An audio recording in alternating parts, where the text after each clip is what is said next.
Et, et.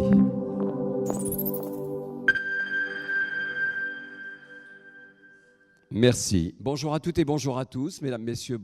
Écoutez, soyez les bienvenus. Nous avons demandé à certains étudiants de venir nous parler de leur vécu et ils sont là aujourd'hui. Donc, je voudrais qu'on applaudisse très très fort pour commencer. Marlène et Valentin, s'il vous plaît. Voilà. Et alors, nous allons commencer parce que Marlène, elle dit non, je préfère que ce soit Valentin qui parle le premier. Applaudissez Valentin, s'il vous plaît, mesdames, messieurs. Alors, Valentin, quelle destination tu es parti où? Dans quel cadre? Stage Alors, on est parti avec Marlène à Chicoutimi. Est-ce qu'on m'entend? Ouais. On est parti à Chicoutimi, au Canada, donc c'est à 200 km au nord de Québec.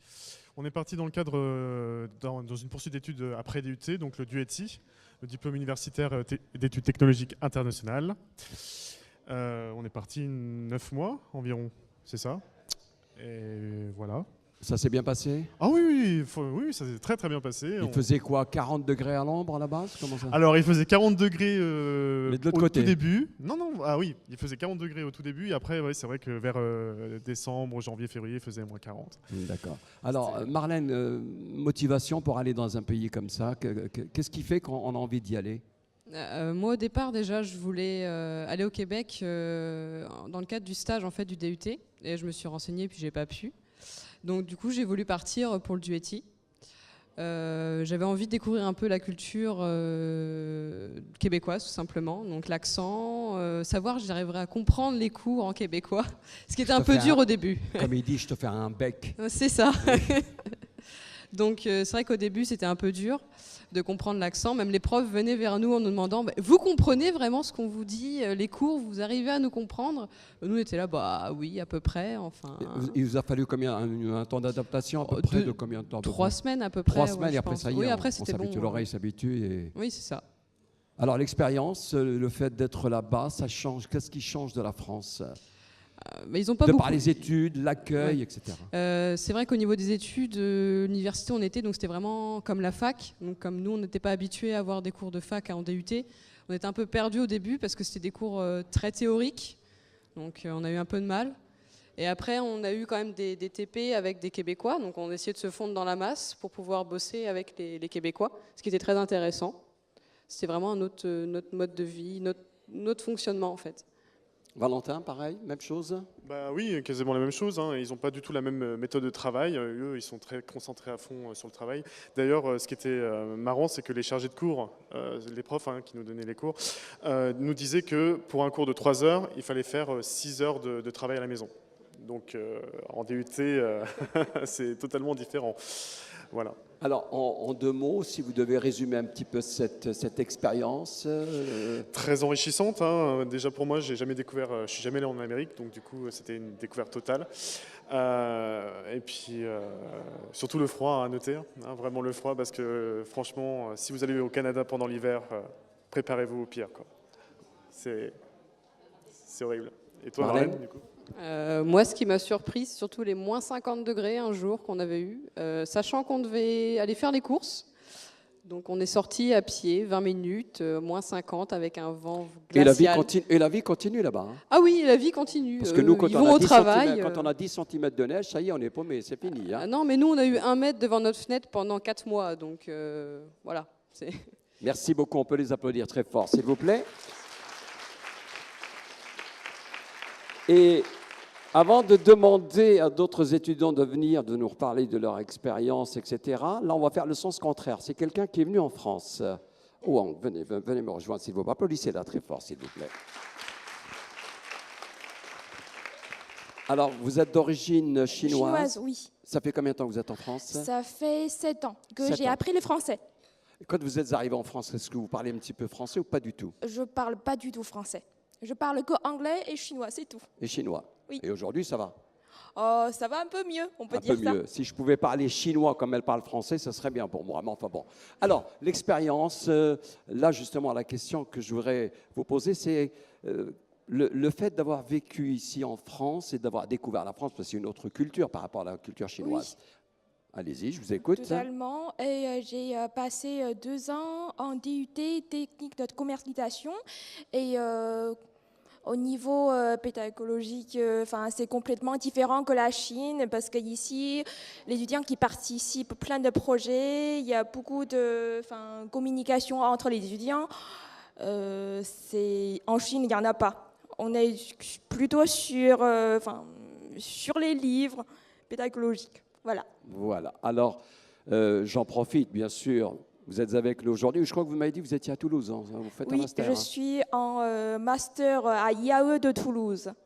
Alors, je ne parle pas chinois, mais je voudrais que vous félicitiez tous les étudiants qui sont là aujourd'hui et puis saluer les parents.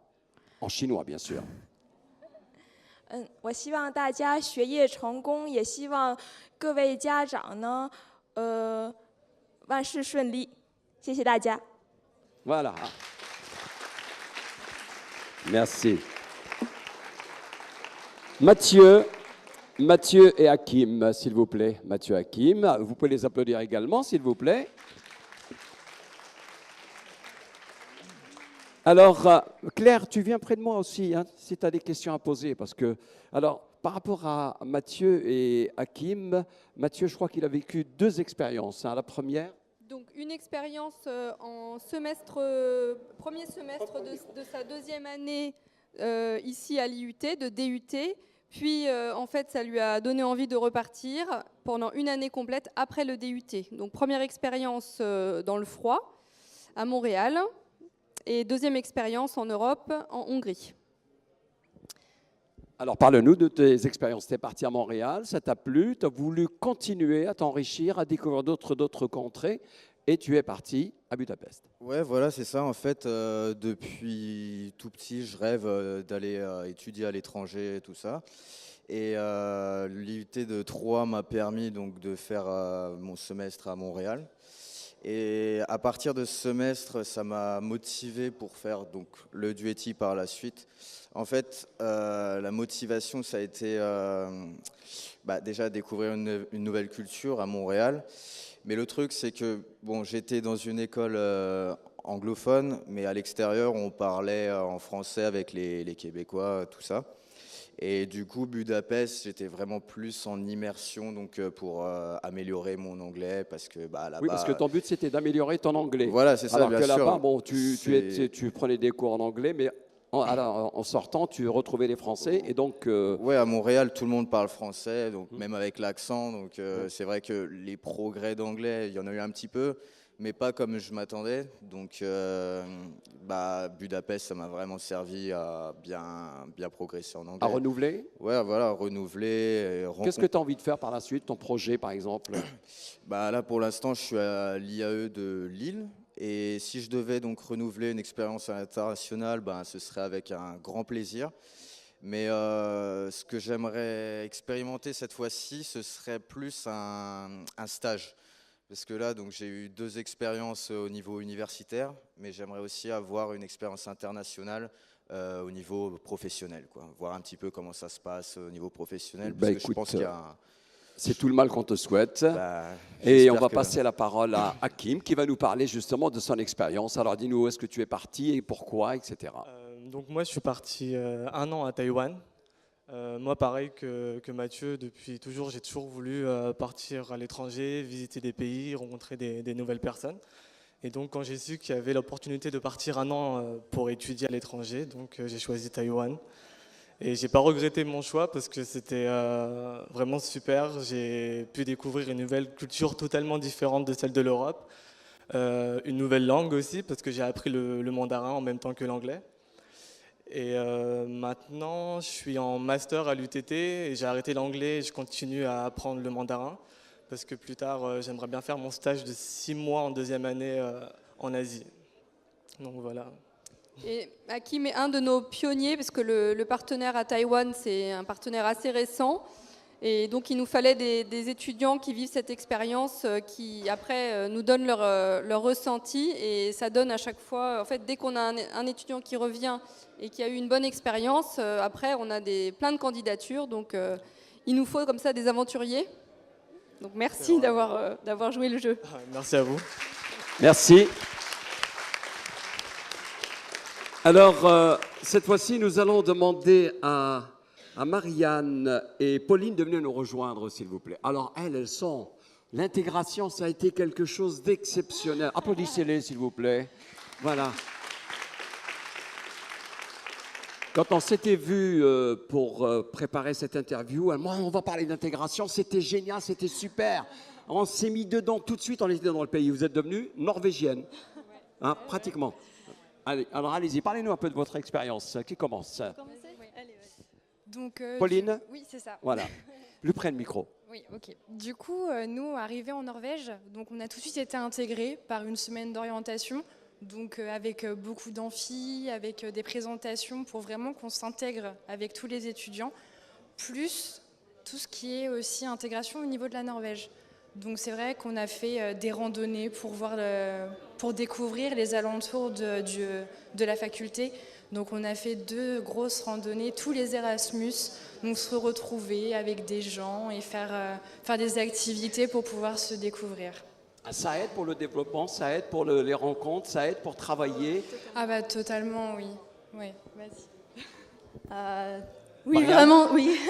Oui, c'est moi, oui. Oui, vraiment, totalement. Elle a les yeux qui brillent encore, vous voyez. Non, t'es à 3 là, ça y est, reviens. Vas-y. En fait, quand on est arrivé, on avait nos petits badges avec notre nom, notre prénom et avec notre nationalité. Et on pouvait rencontrer toutes les nationalités du monde. Et c'était vraiment... Qu'est-ce qu'il y avait comme nationalité alors? Népalaises, espagnoles, vraiment l'Asie, mais de toute nationalité. Et je me suis vraiment rapprochée des Russes. Je ne connaissais pas du tout la nationalité russe, leur culture. J'ai partagé des repas, des soirées. C'était vraiment superbe. Et j'ai encore des contacts et ça me fait vraiment plaisir Donc c'est une expérience à renouveler, à conseiller. Oui, totalement. Donc les étudiants qui ne sont pas encore partis, est-ce que tu serais en mesure de leur dire « Allez-y, il faut y aller ». Alors Je crois là, que c'est oui. ça, hein, Claire. Hein. Allez-y, il faut y aller, c'est superbe. Bien sûr, partez avec un bon budget, parce que c'est quand même cher la Norvège, avec un bon manteau aussi, parce qu'il fait froid. Et profitez, c'est superbe. En plus, on était à Stavanger, c'était près de la mer. On était près du Lysfjord, donc un fjord. C'est magnifique. Et il faut faire des randonnées, il faut sortir. Et si on a la chance de voir des aurores boréales, il faut profiter du spectacle. C'est superbe. Oui, mais dans tout ça, bon, les expériences, c'est bien, mais bon, au niveau des études, est-ce que tu as appris quelques mots en norvégien? Alors, oui, qu'est-ce qu'on dit, par exemple? Tusen tak, ça veut dire Comment? merci. Tusen tak. Tusen tak, oui. Tusen tak, ça veut Bon dire appétit. merci. Non, Ah, et voilà. je ne connais pas. Et voilà. Non, c'est difficile C'est le difficile, norvégien, oui, super oui. difficile. Et sinon, vel et bras, ça veut dire très bien. Va les bras. Eh ben, c'était va les bras. Applaudissez-les, s'il vous plaît. Merci. Et là, nous allons demander à Marie et Claire de venir nous rejoindre. Là, pareil, vous allez voir. Hein, Alors, Marie, expérience à Montréal et Claire, les Pays-Bas, c'est ça. Donc, qui commence? Allez. Allez, tiens. Donc, Pays-Bas. Voilà, donc je suis arrivée dans un campus étudiant d'une 50aine d'étudiants hollandais, sachant qu'on était 10 étudiants étrangers donc en Erasmus, et on a été tout de suite intégrés. Tous les étudiants hollandais parlaient anglais pour nous intégrer, pour connaître notre culture, pour savoir d'où on venait, et même entre nous, donc avec des étudiants finlandais, lettons, ukrainiens, turcs. On s'est immergé dans la culture de l'autre, on a essayé d'en apprendre le plus possible et donc on s'est vraiment enrichis les uns les autres. Un bel exemple d'intégration aussi, je pense.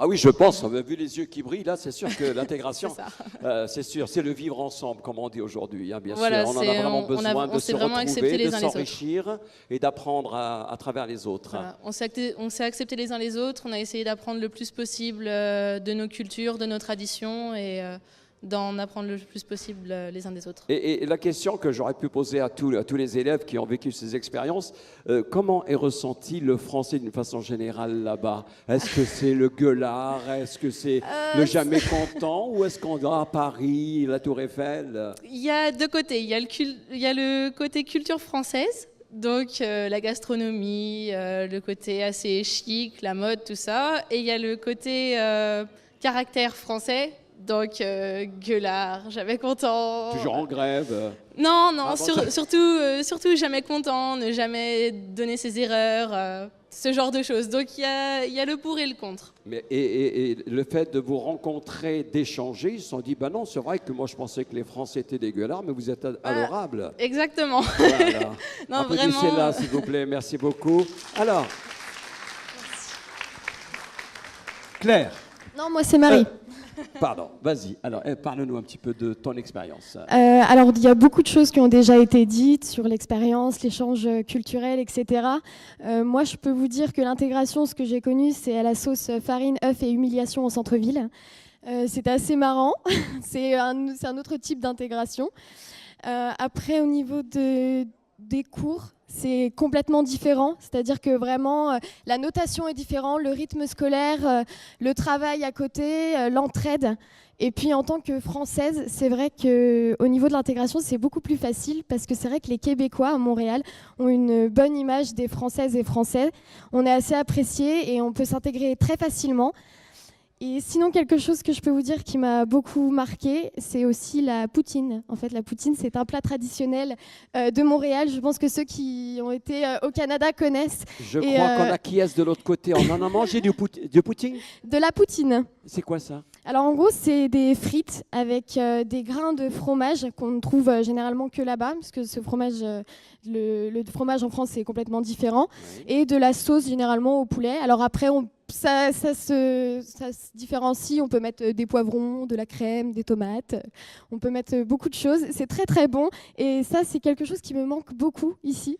Je dois vous dire que je pense que c'est aussi pour ça que j'y retournerai. C'est pour la gastronomie québécoise. Alors, je vais vous dire, mesdames et messieurs, elle va y retourner pour faire Top Chef, à mon avis. Donc, alors, en deux mots, si on devait résumer un peu la situation, qu'est-ce que vous pouvez y dire un petit peu par rapport à cette expérience? Des rencontres, un enrichissement personnel, professionnel très grand. C'est-à-dire qu'on parlait, par exemple, beaucoup en français ou en anglais au niveau des cours au cégep.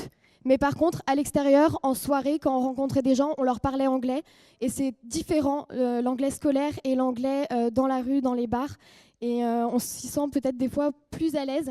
Et ça nous a permis de mieux s'intégrer aussi dans la ville québécoise. Et d'apprendre, bien sûr, beaucoup plus vite parce que le contact, ça va mieux. Et puis entre jeunes, ça se passe bien.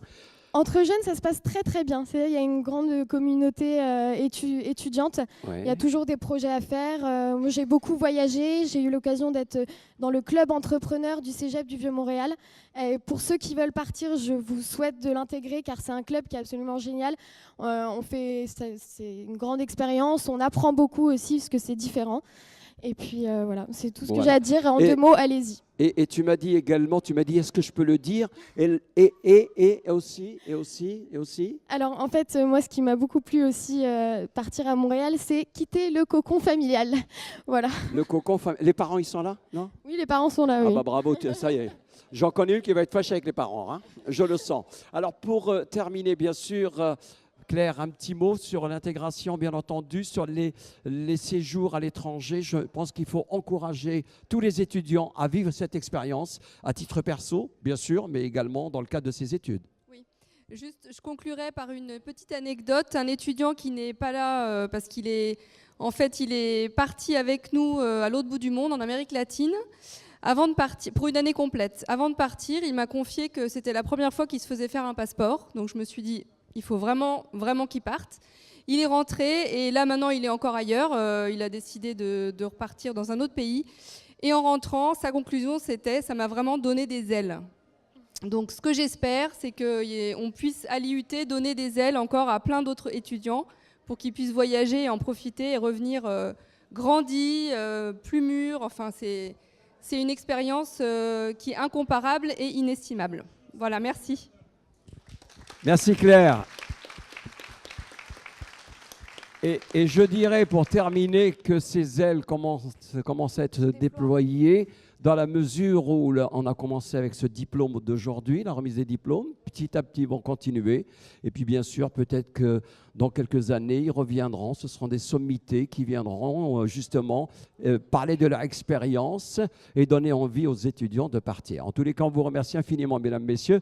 On remercie bien sûr tous les étudiants et étudiantes qui ont eu la gentillesse de venir nous rejoindre. Merci à notre ami qui nous a parlé en chinois. Et puis bien sûr, merci à vous toutes et à vous tous. Et félicitations bien sûr à tous les étudiants qui viennent chercher leur diplôme aujourd'hui. Dans quelques instants, mesdames, messieurs, les discours officiels après la remise en direct des amphis, bien sûr, les remises des diplômes. Merci à vous. Merci de nous avoir accueillis. Voilà. On attend Sylvain, toute l'équipe, bien sûr. Merci beaucoup, mesdemoiselles. Merci, messieurs. Et dans quelques instants, bien sûr, mesdames et messieurs, nous allons avoir le plaisir de laisser la parole à nos élus pour les discours.